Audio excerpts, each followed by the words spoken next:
no idea what the 17% was I never got. And that is what is different. They're going to know what it is that they might not have got right and what they need to do next. So that's really important. And just adding on to that, it's the skill of self-reflection. Okay, so what do I know and what do I need to do in order to know more? How can I make myself better? So it's a continuous cycle of reflection and review and therefore progress. Because we want the kids to realize that for themselves. We don't want the teacher to point that out to them. Of course, the teacher will, but I think for becoming lifelong learners, it's important that they self-reflect and realize where they need to go next, right? Okay, oops, here we go. Okay, so going back to what the IB framework, the MYP framework looks like, as you can see, the student is at the center of this sphere, okay, followed by the IB learner profile, okay. Now, IB learner profile, it is a learner profile that runs through all 3 programs of the IB.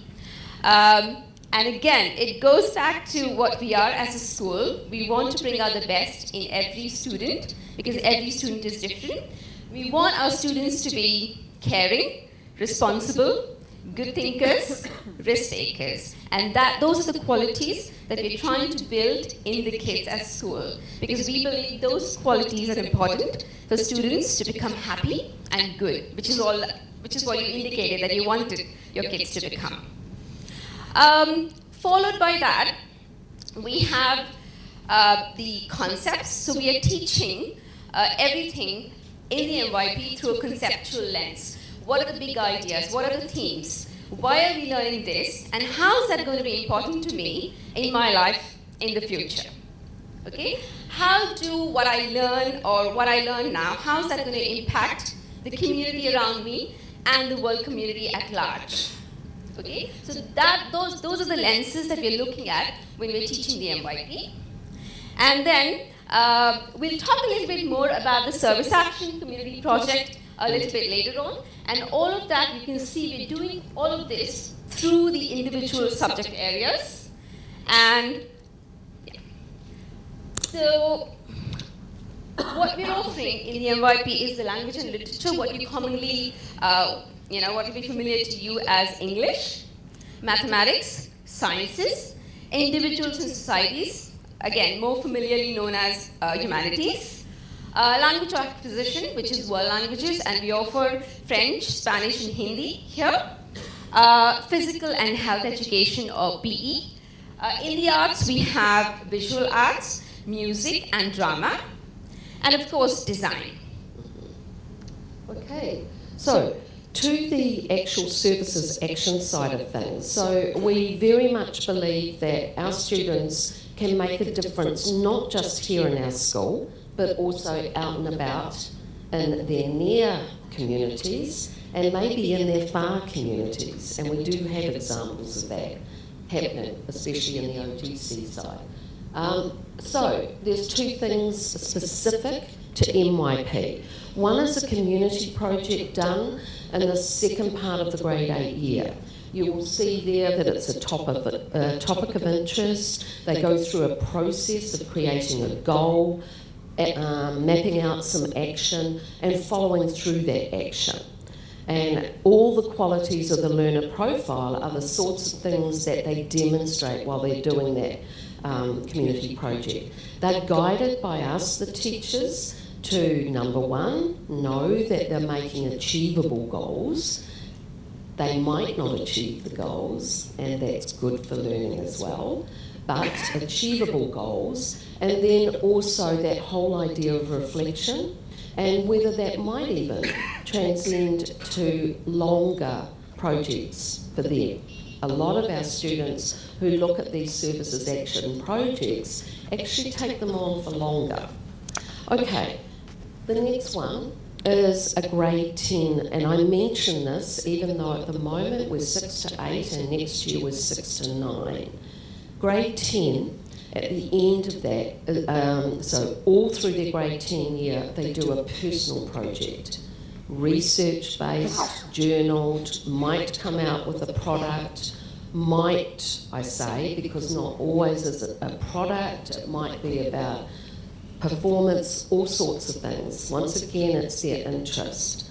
The very interesting thing about this one is all the skills that are required for a good personal project are the skills that are going to tell them how are they going to manage IBDP.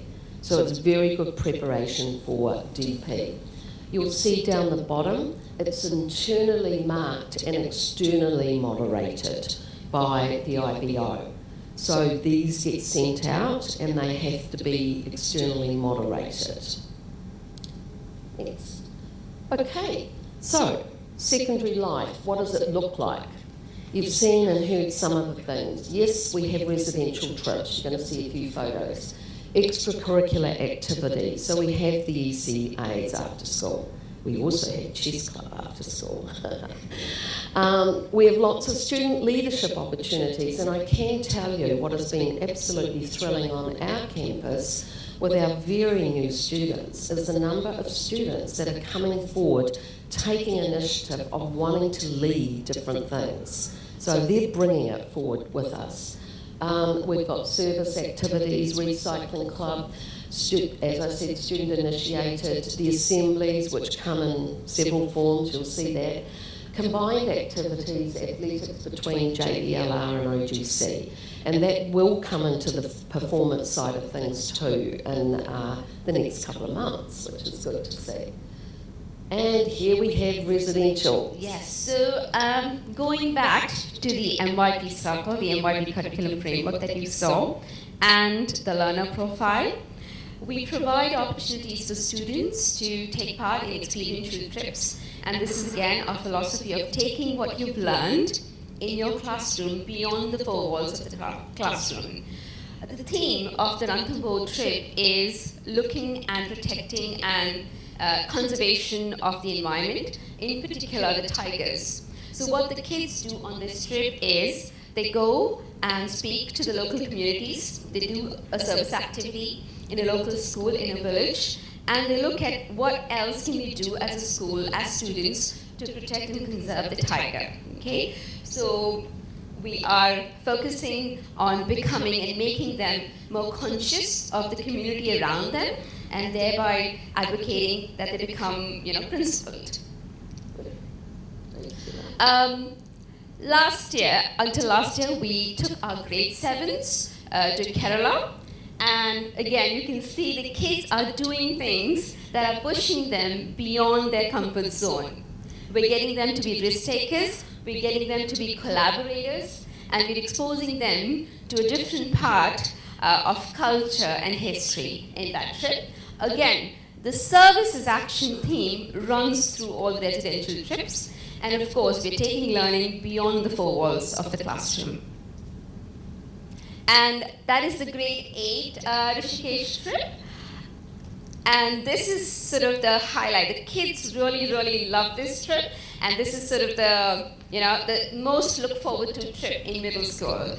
And again, kids are doing things, taking a risk, being open-minded, learning about different cultures, history, doing things that they've never done before, working in a team.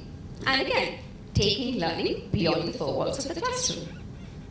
Okay, moving on from those little flag bits that you see are what we are saying are the learner profiles. And throughout everything the students do, whether it's in the four walls or outside, we are embedding those all the time. You'll see on the left, there's one there which is labelled caring. This was the recent Kerala drive for the people of Kerala. So it was food, it was clothing, it was medical stuff that the students got together. They initiated this. They came to us, grade 8 students, and said, can we do this? We want to support them. On the right, I put reflective there because this was something they had to do in problem solving in the first couple of weeks to get to know each other a lot better as a whole body of students. And they were reflecting here on what they'd achieved and what else they might have done to do a bit better. Here, one of our science labs in use, and very much inquirer and thinkers. There's so much that's happening all the time in these labs. We're very lucky to be able to have resources like this that the students can work. You'll see students working in groups, and yes, sometimes they are working on their own, but a lot of group, a lot of paired work. Here, communicators, knowledgeable, working together in a group, trying to unpack, co-construct their learning socially. That's really important for us. And this was right at the beginning, and this was when they got their devices. And for some of them, it was the first time they'd had their own laptop. So yes, some of them were looking at these devices really wondering about what it was that they were going to be doing with them. And yes, we do teach about a balanced use of digital devices. It's very important to us. So, future events as we grow. We know that there are some things that our students are already mooting and that are definitely used and done up the road. All of these and a whole lot more. But I put "and" with a ... And I've put that because I know it's going to be the students that come to the part to play in this. And that's the thing that we want to acknowledge, that we are a school where we want to be about what is good for you and what suits you, and indeed with partnership with the parents, what you might be interested in. Yes, we have our guidelines from IB, we follow this seriously, but there's so much that goes beyond. And I think that leads us to, and this was a celebration had at the very beginning, and a very special celebration because that is all of JVLR were in there somewhere. So it was the 10-year celebration that was happening up the road, and we had a link down here as well, a live link. So, the admissions process. From here, you probably need to know this. So if you look at this, these are your steps for admissions. We have our support people out, ready to take any questions on that. And otherwise, how are we going for time? Thank you, ladies. That was great. We have some time for some question and answer. And so I want to turn it over to you folks, kids as well as parents, if you have any questions of a general nature, things that would be applicable and relevant for the group. Not so much about the process for admissions, but more so about the program. So if anybody would like to start, I will run around the auditorium with the microphone. Oh, there's one.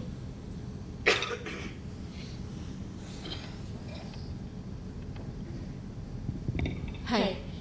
I just want to know, how does the authorization for the MYP and the DP affect the certification or the further education of our students? It doesn't. No. At the classroom level, as I said in my bit, for the students, for their learning, it has no effect whatsoever on what they're doing. They're already engaged in the program. Okay? Thank you. How easy is the process of migrating from ICSE to IB for a child, for a grade 7th?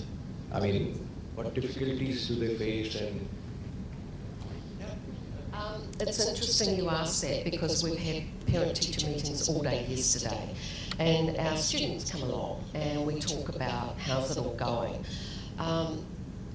Unanimously, our students were talking about the shift and what it's been like for them, and unanimously they are like, this has been much easier than they expected.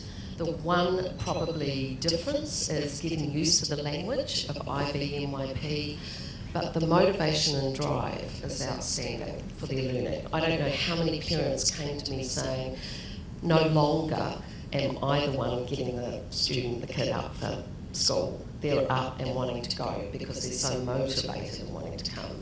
So actual difference and change is more about, they're more excited and motivated about their learning. And I would just add on to it, our experience here has been that the kids by and large get into the stream very quickly. They understand, they're on the ground, they know what's going on inside the classroom. The parents, on the other hand, it takes them a little bit longer to adjust. And I rationalize this by thinking that not only have you had your own educational experience as parents, but at this level, your kids have already been in a system or in a board for 5, 6, 7, 8 years. And so, in a lot of cases, you've gotten quite comfortable, you know what the expectations are. And so for a lot of folks, this is quite a sea change. The best advice I've heard from a parent, take the entire year to get your head wrapped around what the kids are doing in the classroom and learn about it. Not on the level that you would be going through the education yourself, but more so about how you can best support your child as they're going through school. It looks a lot different in our school than it does in other schools in terms of what that parent support looks like. Yeah. That we do have support structures in place to make sure that the new students adjust into the school. So we will have our returning students be buddies or volunteers to help them. We have, the counselor working with the new students coming in and settling them into the school. And we have an open door policy for parents and for kids. So no question is a stupid question. If you are concerned, have a question about anything, feel free to, the first step would be just ask, is what I would say. Yeah. Hi, I have 2 daughters, and for us, they are in ICSE. And for us and for them, changing to IB is a big decision. And apart from the presentation, can you let us know how the school facilitates in decision-making process? One is going through this presentation and making a decision on the basis of that, or some question and answer outside this room.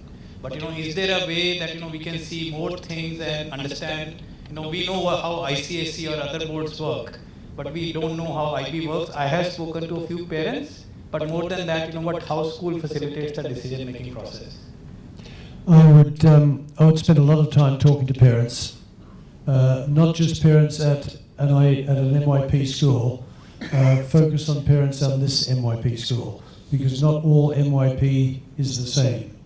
And if this is the school you're considering, then the only way really that you can judge what sort of school it is by talking to parents who have kids in the school, because that will give you authentic information. Don't look at the website. Every school in the world is wonderful according to the website. Talk to parents, talk to kids, look at kids who come to this school. I always boast that in the societies we live in, you can always tell an Oberoi kid out of uniform because he's the one that says thank you to the lift driver. Also, the IB website is a little bit ponderous, but if you persevere, you can learn a great deal about how the MYP works. So just go to ibo.org. That can help you a lot. Thanks, Rob. I think the question is probably towards you. I have 2 sons, one in 4th grade and one in 7th. So the 4th one will be going to BYP graduation and the 7th going to 8th. So I understand the transdisciplinary, I understand the IB profile and attributes. We touched upon the assessment parts at an 8th level. Can you just, combine them and explain how do you do the assessments of your SS and FS, okay, in terms of the ABCD criterions? Okay, so yes, you're correct. We have 4 criterion for every subject, so for all 8 subjects.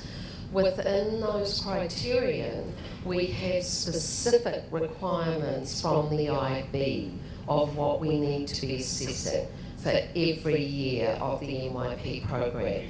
Alongside that sits the descriptors. So we have to, through our curriculum, go through, work out what it is over time that needs to be assessed. And that's where our authorisation process comes in.